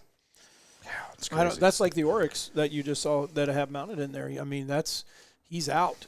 They'll. I mean, not that they draw don't. for that though. You don't still have to draw, but it's not an unlimited. I mean, it's not a once in a lifetime draw. Like you can put in every year. And yeah, but they're just going to keep selling tags until. Well, that. I think it's just a very liberal because they know not many people are putting in, not many are killing them and stuff like that, and they got a lot of places still to go. I think, but I think it keeps expanding. Really? Yeah. See, I think that'd be really cool to do, but I think you can go and hunt them cheaper in South Africa than you can in the States. I don't know. This was $2,750 through an outfitter. That's significantly cheaper than I thought it was. I was told like it was way more than that. No, I paid the guy $2,750. He put me in for the tag. He said I had a 40% chance of drawing. I drew the very first year because I had also drawn a elk tag. So I went elk hunting first and then went down and did this. It's only a 3-day hunt, and they had never taken a bow hunter. Oh, Matter of really? fact, I couldn't find anyone that had. Nobody off the missile silo. Nobody had done it. I looked all through YouTube. I called David Westmoreland, good buddy of mine. I was like, okay, he'll have done it or someone he knows will. Yeah. No one had ever even Really? tried it, and I was like, well, I guess because I didn't know what I was hunting. I was like, okay, are they rutting? How does this work? And I didn't have any help. And so I went down there and we found one. The first day, the guy, he's freaking out. He's like, where's your gun? And I was like, I didn't bring one. And he's like, we could be done. It's 300 yards away. And that's what they do. Every other hunt that they had done, they were always done on the first day, and they killed some really nice bulls. Yeah. And I told him, I said, number one, I'm not looking for a bull. I'm looking for any oryx other than a brownie is what they call their fawns or a little guy. I said, but I got to be able to spot and stalk it. I got to be able to try to get to it. So we found some that were 2 miles off the road the next day, and he was like, well, let's just drive on. And I'm like, whoa, this is what I need. Yeah. And sure enough, me and the camera guy snuck over there and noon. 103 degrees. That was it. Cooking. Stocked up on it. They're such cool animals. Oh I love my them. God. They're my favorite. Unbelievable eating. Yeah. I've killed two in South Africa, and that would be fun to do here, I think. I'm going to hunt Neil Guy here in a few weeks. I want to do that too. Yeah. Texas? Southeast Texas, yeah. Yeah, that'll be cool. Yeah, I have no idea what to expect. Right. But just kind of a neat, They're exotic. huge, right? Yeah, I guess they're just like a big, like they kind of look like a horse. Short horns, but Yeah. like And the big, 1,500 pounds or Yeah. more. Aren't yeah, they? and the big, yeah, I think so. And the big bulls are like blue. Like, a horse can be blue. Oh, They're really? like a brindly blue color. No, I didn't know that. I guess they're hard. Well, there's some fun things I'm learning about them. Like, they all shit in the same spot. Like an So- alpaca. Our people are gonna love that fact. Yeah. Yes, they Fun will. Save shitting- that for our Yeah. wacky fact. Poop fact of the That day. should be the wacky fact. There you go. Yeah, Neil Guy all shit in the same spot. So they're in a field, they all go to the middle, poop in a pile. So is that going to be your strategy? Just sit at the poop There. pile? Dig a pit. and Why just not? Sit there. I mean, it should work, right? If I can get a saddle, find a tree big enough to get in, just sit over the poop. Yeah, I would think it'd be fine. See, if it's the kind of terrain where I was hunting that oryx, there are no trees. Yeah, this It's is me desert. all like hickory and Mesquite. mesquite. Yeah. Mesquite. Just So low scrub brush. bush, yeah. Which what I've heard is if it's not windy, you can't get in on them. They're just too in tune because they're an Indian antelope, which is also a fun fact. But they say if it's windy, you have a chance. What's an Indian antelope? They're from India. Oh, in India. Oh, I'm Yeah, tracking. from India. I'm sitting here India. thinking, what the heck does that matter? Is it a Sioux or a Cherokee? Yeah. Yeah, I was gonna make some jokes, but better just not. But yeah, I don't know what to expect. But I heard the meat is phenomenal, like the best you can get. So I'm bow hunting them. I know it's gonna be tough. That'll be fun. It's pretty easy to get the tag, isn't it?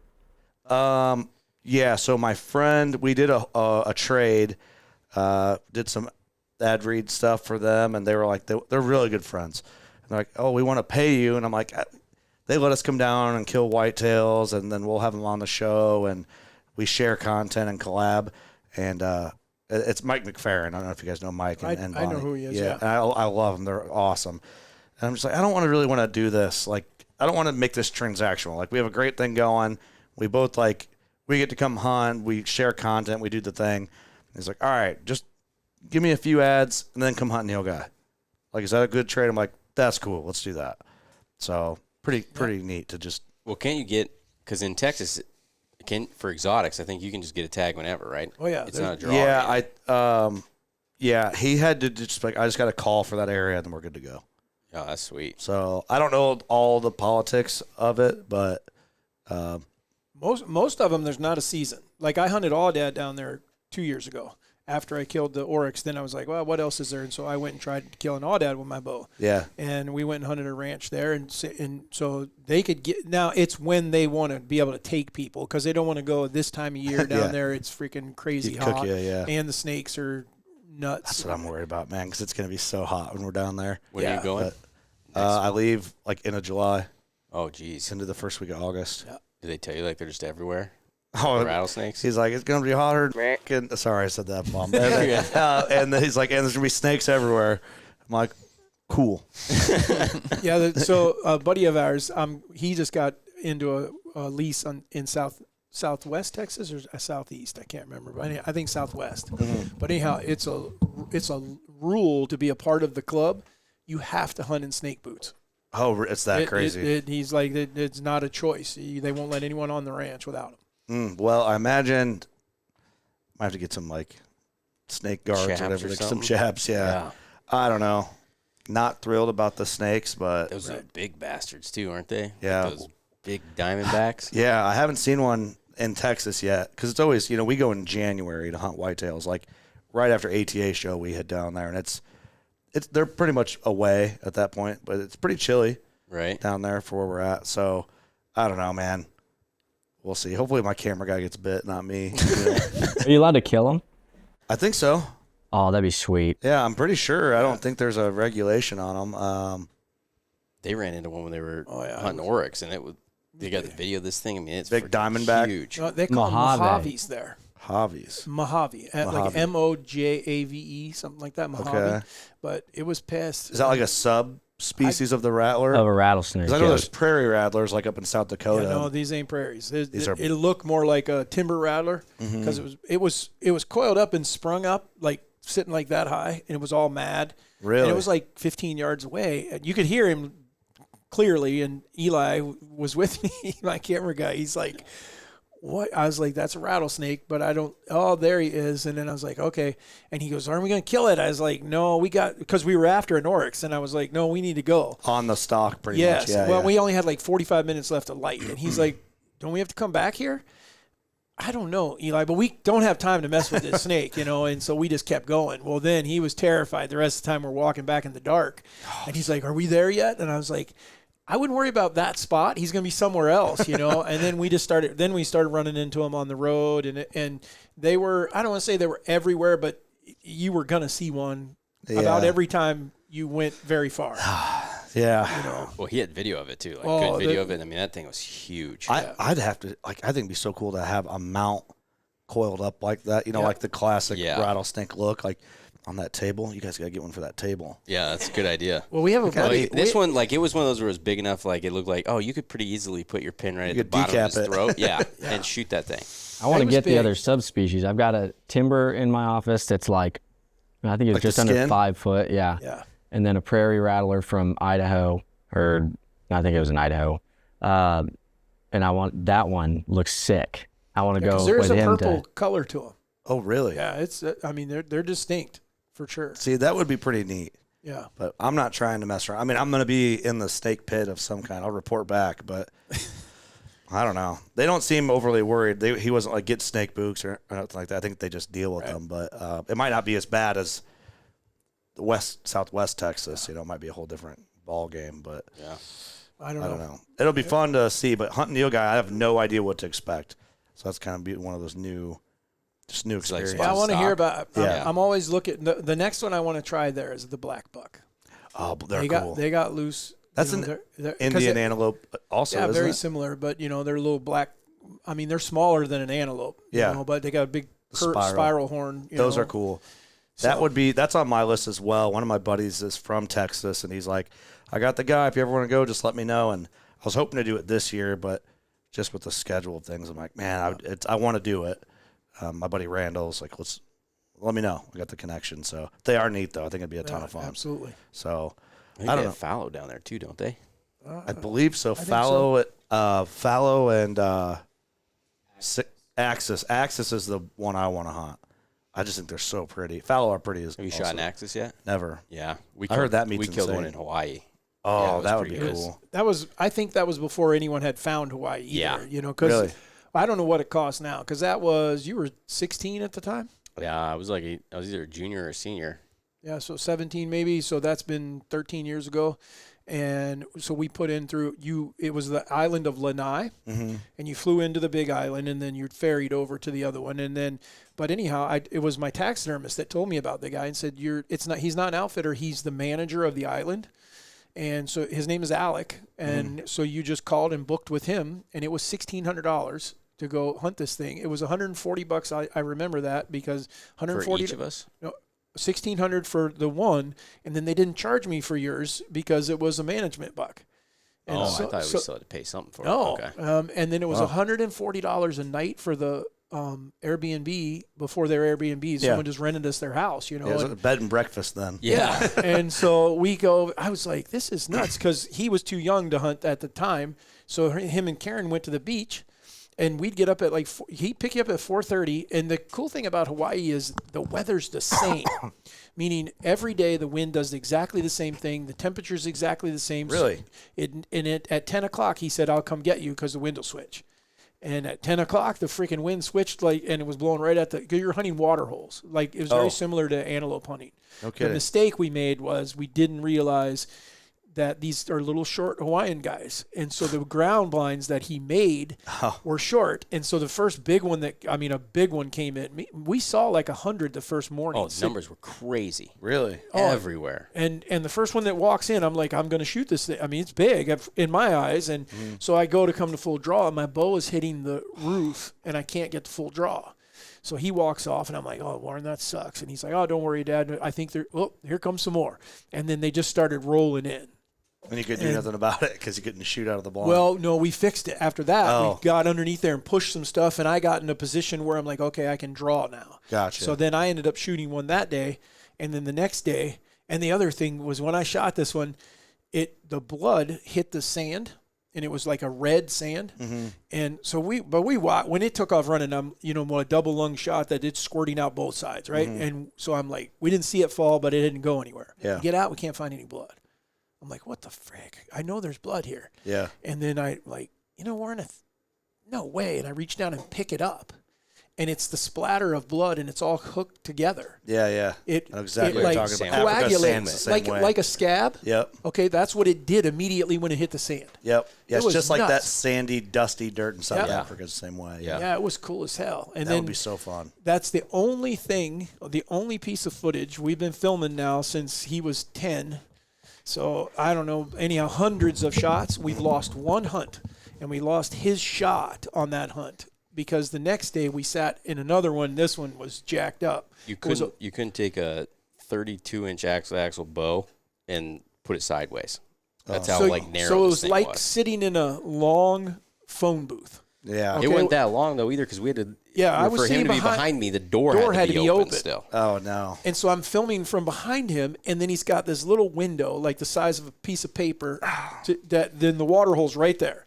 And so he's looking out the window. Just set up for rifle hunters, just pop it out and shoot. Yeah, definitely not set up for a bow hunter or filming it. And so I'm sitting behind him, and Warren going, okay, I see something. And this time it's a little better seen, like he could see farther. And he's like, they're coming. I'm like, okay. And then next thing, now that I've already killed one, and he's got to kill a management one, which means it can't have a branch at the top. Okay. So he's sitting there in Or front. it had to be broke. And well, yeah, and so, but anyhow, one would walk up, and he'd start to come to full draw, and I'm like, no, it's got a freaking fork like that, you know. I mean, we're paying too big. Yeah, I'm like, no, and he's like, okay, what about this one? It's bigger. Yeah. You can't shoot that. And so we're going, no. Okay, yes, you could shoot that one. Well, they'd walk past the window. Well, finally, what ends up happening is he gets one that comes in and it sticks its head in the tank. And I'm like, okay, that's a shooter. He's like, all right.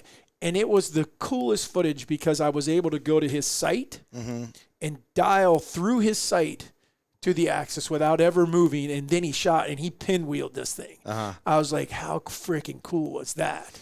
That's awesome. Then we get out. There wasn't any water in the damn tank. Not a drop. They had just thought there was, so they were luckily coming to check. Oh, no but kidding. nobody had turned on any water. Well, the other thing about those, there was a pile of them that came like, I don't know, 30, 40 it was more. a bunch. Really? But, yeah, well, and it was like a piece of plywood blind. So you had to look out this one window, but then from right here, this gap, you couldn't see anything. We had axis deer going from dang near to me to you. Yeah. And so they would just pop up in the window Oh, and then God. go through. And so we were a little bit nervous, like when I was going to shoot, if one walks out right now, like you got to hurry up, get your shot off. Pretty Yeah, fast. because you could end up shooting through one's head from this distance. And not know what You didn't even see it coming, yeah. Wow, what an experience. That would be fun. I'd love a Hawaii would be neat to go and say you did it. Like we've done some, like we did roe deer in France last year, which is kind of like one of those like, what, you know? Yeah. But it's just like, I wanted to just try it. So that's like Hawaii's like, I think Hawaii would be significantly cooler than France.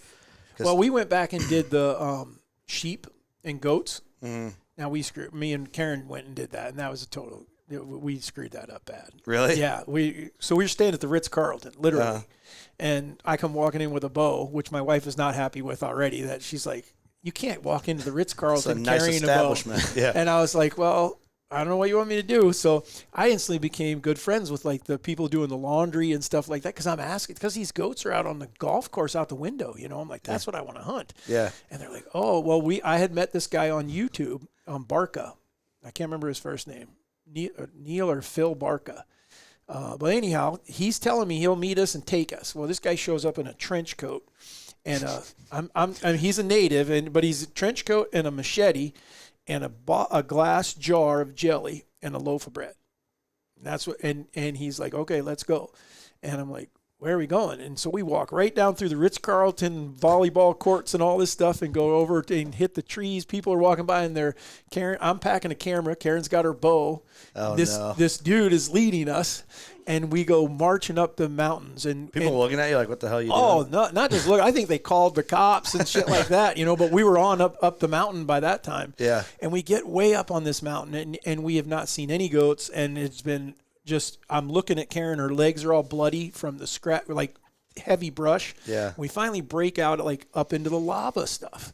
And I was like, all right, maybe we're getting into something, you know, maybe this is all going to be worth it. Because we did get to see some beautiful, like, the ocean rushing against, you know, banging against the huge rocks and stuff where people weren't. But we get up there and then he says, that's where we want to get to. And I'm like, dude, this is like still another 1,000 feet up that we got to go. And then we come to this thing we got to go across. And it's not a, like, you're going to get hurt. Like, if you slip and fall, it's death. Yeah. And Karen doesn't like heights. Now, she'll get in a tree stand and stuff, but this is definitely different. That's different, yeah. And he had already gone across. And I'm like, are you sure you can do this? And she's like, I think so. And I can tell when my wife's like, you're pushing the limit. But she went. And she went across, and then I followed her across, and I get across. And when I got to the other side, she's sitting down. And she's not looking at me or anything. And then I see the tears. But I'm looking at her hands, and she's shaking like a leaf. And I'm like, okay, we're done here. We're not. I got to get you back across. We should have never even got to this point, you know. And so I you had to turn around and walk her right back across. And I did it right then because Rip the Band-Aid off. Yeah, well, I mean, and I did it right then before she had time to really let it sink in, and then Panic attack. Yeah, and I said, let's go. And so we got back across. Then I came back across, went and found him because he's looking at goats now. He's like, there they are, and they were freaking like looking at mountain goats way up there. Yeah. So then when we get back to the Ritz-Carlton, and it's a debacle. We're laying on the beach the next day, licking our wounds, literally. Yeah. And I meet one of the concierge or whatever, and he tells me, "Are you the guy that had that bow?" And I was like, "Yeah." He said, "Did you talk to the valet?" And I was like, "I don't know why." And he said, "Oh, he's a big hunter." And so then I find this valet guy, and he tells me, did you hunt with so-and-so Barca? And I was like, "Yeah." And he didn't kill one, man. He's a killer, And I'm like, "No." And he said, "What did you?" And I told him what we did. And he's like, "I don't know why he did that to you." And I'm like, "What are you talking about?" He said, "What you should do, if I had known you were here, we would have got my boat. We get in the boat, we go down the shore, we spot them from the boat. I pull you in, you hop out on the beach, you go see if you can kill one, then you walk back, get on the boat, and go down to the next one." Yeah. And I was like, "Well, that would have been way better." Yeah. And he's like, I didn't know you were here." And I was like, "Well, I had no idea." So I've still got the dude's number, but not doing what we did. I mean, it was atrocious. That was. See, that's tough. It's like that's the fear of going to a place like that. You don't know how it's done, or you just kind of go for it. Sometimes you end up with a situation like that, but who would have thought if you said, "What is one of the most difficult fitness hunts you've ever been on?" If someone told me Hawaii, I would have been like, "What?" It was. I'm telling you right now, top of mind. Yeah, it's freaking straight because it's all hard rock, lava, so everything's sharp. So you had to watch your bow. He learned about where was that? Was that New Mexico or was that? Yeah, no, that was Arizona. Arizona, that like magnetic part of your release will pick up some of this shit, and then you get it in your release, and it won't work. Yeah, like these little tiny rocks will get into your release, and so it can't. Because there's a kind of metal in it. No kidding. Yeah. Wow, never thought of that. Just all kinds of stuff that a guy doesn't think about. Yeah. I'm thinking Hawaii, man. This is like laying on Paradise, the beach. Yeah, and then you go hunt and not thinking this is like treacherous. Well, I think maybe I'll just do Sitka in Texas then. Hey, it would be cool to say like Hawaii's a good sell for your old lady. Absolutely. Yeah. Like, I'm going to go hunt. You can just. Well, the other thing about Hawaii, no snakes. Yeah. No snakes? No snakes. And no bugs. No predators at all, do they? And they don't have mosquitoes. All right. They don't have mosquitoes? They got some kind of flies, but they don't have like all the shit we have here, all the biting stuff. Gnats and mosquitoes. But there's lots of stickers. That's what. Karen was just beside. Here she is on the beach, and she felt like she couldn't be out there with her bathing suit on because her legs were just shredded. Both of us were. Well, that's the trade-off. I think I would trade mosquitoes for about anything else. I would take more thorns for no mosquitoes. Yeah.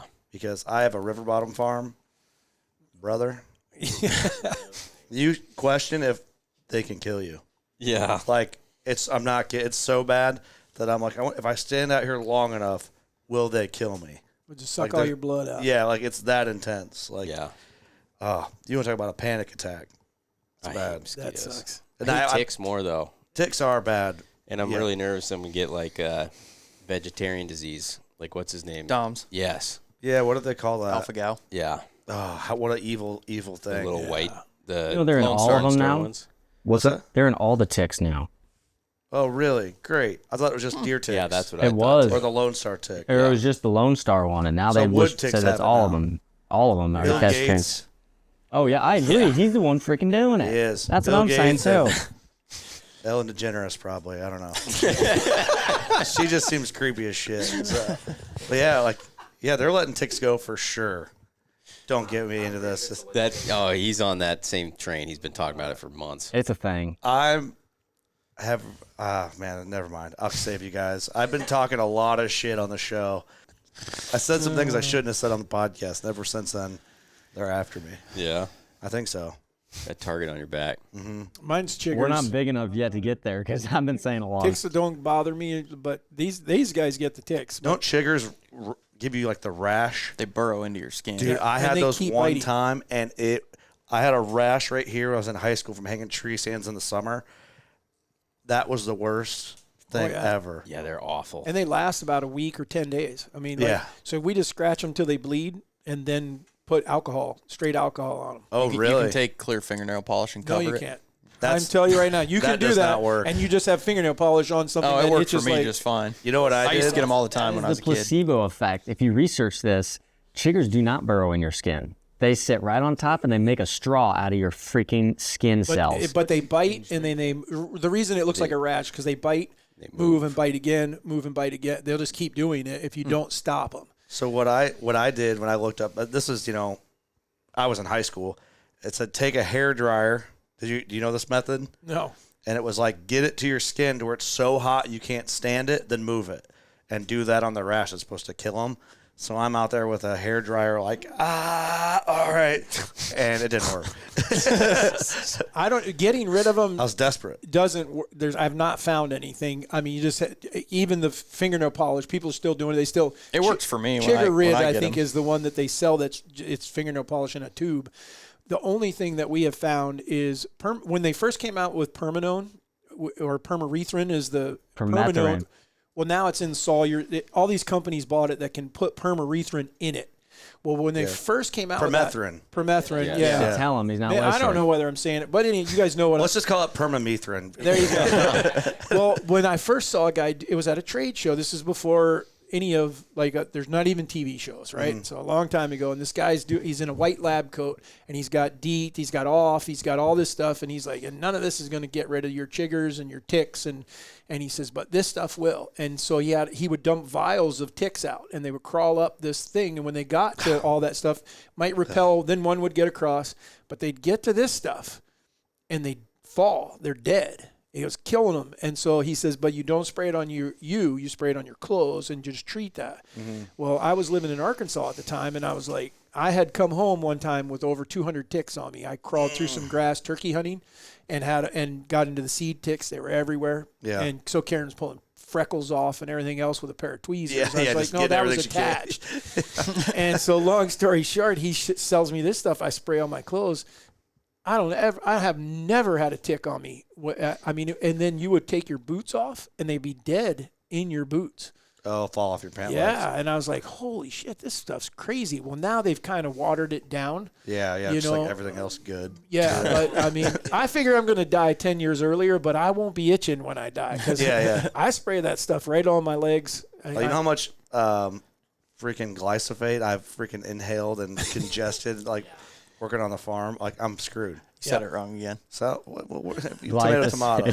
What is it? Yeah, it's glyphosate. Glyphosate. What? Glyphosate. Yes. That makes sense. Permethrin. We had an argument on the podcast about this. We all know what we mean. There you go. Just a bunch of morons mispronouncing shit like we know what we're talking about. Yep. Yeah, that's evil, dude. But Bill Gates is doing it, so we need to talk to him. So yeah, that's some bitch. There's a reason he's got lab-grown meat, man. He's got investments in Permethrin. He does. He probably does. Probably. Wouldn't be surprised. He's buying up farm ground. He owned a bunch of ground out by us. Oh, yeah. And sold it off, and yeah. So it's crazy. I don't know, just to think that Bill Gates is buying farm ground. Right where we're at. Yeah, that's kind of odd. Mm-hmm. The Illuminati. All right. Anything else? I have one more question. It's a good spot to close it. This goes back to the podcast, specifically. And you don't have to name them, but has there ever been one guest that you wish you hadn't had? Yeah. And thank God he wasn't in the studio. We actually went to him, which is the last time I've ever done it. And I'll just say it. Who cares? JJ Lawhorn. Music dude. Yeah, he did the with Colt Ford. They did the Drop Zone TV theme song. Yeah. And was it great for our audience? It was quite entertaining. But we went down to his cabin in Tennessee. We're gonna do the podcast and then go coon hunt with him in the hills of Tennessee. Just something we hadn't done. Thought it'd make for some good content. And brother, that was a wild ride. We never got to go hunting because we gifted him a bottle of our whiskey and kill bottle whiskey, and he drank the whole bottle and then blamed us for giving him bad whiskey. And this dude just went off the rails completely, and we just packed our shit up and dipped. And drank the whole thing himself? Yeah, I mean, maybe not the whole thing. But we did a 2-hour podcast, and he was shooting it. Oh, Lord. He did in 2 hours? Shooting it. And then it's kind of funny. So he's like, don't make me look like a drunk asshole. I'm like, well, you made yourself look like a drunk asshole. And then we saw him at NWTF like a year later, and he was walking around. He's going around telling everybody, man, them guys, they gave me some bad whiskey. And I finally saw him like, dude, you can't tell everybody we're giving you bad whiskey. You drank a fifth of 90 proof whiskey. Yeah. Like, just because you Southern boys can't drink like us Midwestern boys doesn't mean you have to get mad and tell everybody the whiskey's bad. Oh, come on, man. That's what they do. Come on, man. I'm like, whatever. It'll be the only podcast we do. It was entertaining. Yeah. But driving back from Nashville at 1 a.m. was not cool. Gotcha. So anyway, that would be the one. There you go. I figured there'd be one. I don't know. We've had At least one. he wasn't in house. That would have been way worse. If you're stuck with him. He would have killed us or something. It Yeah. was like, it was very Hills Have Eyes-ish. Like, I'm probably telling too much, but at this point, who cares? So we're supposed to make, real quick, I know we're trying to close out. We're supposed to make venison spaghetti, then go coon hunting, and then do, that was the thing. We'd already done the podcast. He kind of like ended abruptly, hard to explain. So he goes outside, and we're like, oh, we'll just start cooking. And he went outside to pee. Well, Jordan, our video producer at the time, is sitting behind me and my buddy Jacob while we're cooking the venison, and he looks up, and there's this little cabin window above the stove, and JJ is peering through the window, and Jordan catches him, and they lock eyes, and he, like, moved. And Jordan was too, like, weirded out to be like, hey, he's watching. And so when we finally loaded our shit up and got in the truck, Jordan's like, dude, thank God we're leaving. He was like spying on you guys through the window and shit. And I'm like, what? He's like, yeah, he was looking through the window, and we locked eyes, and he caught me. And I was like, the weirdest. And I didn't know it until we were leaving. I'm like, no way. So it was just weird as hell. That's funny. Did he have like a nice place, or was it just like? It was just like his like getaway cabin. He owned some ground in the hill just outside of Nashville. Yeah. It wasn't nice, but like for a dude who wants to get away and go trap and have his chickens and goats, it was kind of neat. But yeah, a little weird. pretty creepy. Yeah. Yeah. So there's a fun fact. Sorry, JJ, for airing it out, but that happened. Yeah. I don't think I've ever told that in that detail on our own show. There you go. Well, people have to listen to the Raised Hunting podcast to hear the real story about real JJ truth. Lawhorn and Yeah. Curt Geier and on the WCB boys. Yeah. Sorry. Any other questions, guys? Did you guys get everything? Dude, I can't thank you both enough for, I know your travel wasn't quite as long as his was, but for making the trip up and visiting with. Yeah. We knew this was going to be fun. Well, I appreciate you guys having me. I know we talked about getting this done, and I'm glad we just getting it on the calendar is the hardest part. So, but no, I really enjoyed this. I appreciate you guys having us in and supporting what we do at WCB and just being good friends. And it's just cool to see you guys. You know, what we look up to you guys in the space. It's cool to it's cool to get acknowledged and then consider you guys friends too. You know, it's been awesome. So Next time you collapse along, I'll make sure to check on you. yeah, assholes. I'll put a friend request into Warrant to say, hey, he's hurt, So Do you know that Kurt's down bad right now? Yeah, I did not. He needs some morale lifting messages. So. That's funny. Yeah. Thank you guys. Cool. Oh, All right. thank you guys. Well, you got a wacky fact you want to do, or are we just going to close? Neil got poop in the same spot. Yeah, I Neil- think that one is So there you go. wild. So the wacky fact of today is that Neil guy, unlike the wombat, now don't get them confused because wombat stacks their poop in cubes, but the Neil guy is going to poop in the same spot. So And like an alpaca. We always do a wacky no, fact. that would like be that. packing the fudge, not stacking the fudge. We got to be done. Our listeners love facts about poop. Crap. Holy So like probably every- the one we've had that's probably done the absolute best is, do you know what the world record dinosaur turd is? No. How would you? Like how big do you think it is? Like let's just say length. I don't know, 3 foot. 3 foot? You got to guess? I'm gonna go 6. 6 feet? I'm going shooting for the stars here. Right? It was like what? Like 18 inches or something? Yeah, it was like hardly bigger than a Viking's turd because we. I mean, Yeah, we were all so like You guys us were- and everyone's our audience, overguessing. we were all so pissed about it because it's like there's nothing more disappointing to know that a T-Rex's Yeah. turd, I was thinking the be like- biggest one was like 18 inches. Yeah, It looked like I figured like petrified this wood, bigger. but it's- Yeah, this yeah. long, That's what we were thinking. Oh, bummer. yeah. It's And like it would be huge. I guess it'd be hard to preserve one. So Yeah, maybe they just haven't found the big one yet. It's all baby turds. I don't it's know. out there somewhere in South Dakota. There's a T-Rex mine with a big old T-Rex turd in there. Well, maybe they shit like a deer and it comes out in small balls and it's just a whole bunch of it. Or that could be something. they always say that like T-Rex and Velociraptors are more like birds. right? Maybe it's just like big wet bird shit. Yeah. And they should be looking for a splatter, not a log. There you go. That's more realistic. That'd be a hell of a way to get taken out. Maybe that's you what just those walk into craters the are. garage and get shit on by a pterodactyl. Just slipping T-Rex shit. All right, guys. Well, we appreciate you. Thanks for joining us today. We appreciate all of our guests here with Lee and Curt. And just remember, go to the website. Go to any of the places that you're listening to the podcast. Make sure that you listen. Make sure that you mark. Give us a review. Did we hit the 500? I don't know. I didn't look. We haven't looked, but we were at Hopefully. I think we were at 499, wasn't it? We need one. Yeah, it wasn't. We were really, really close. All right, so we're looking for that review. But if not, just make sure you let your friends know. And then, as always, yes, we're July 9th. Is that right? Something like that when we're recording this. I'm telling you now, all the scents are in. Do me a favor. Don't be that guy in October who says, I didn't know you're going to sell out. Well, you guys keep buying it, so get your stuff now. Even if you want it in October, get it now. It's going to stay good, so you're good to go. We look forward to seeing you guys. Thanks for all the questions, and we'll see you next week on the Raised Hunting Podcast.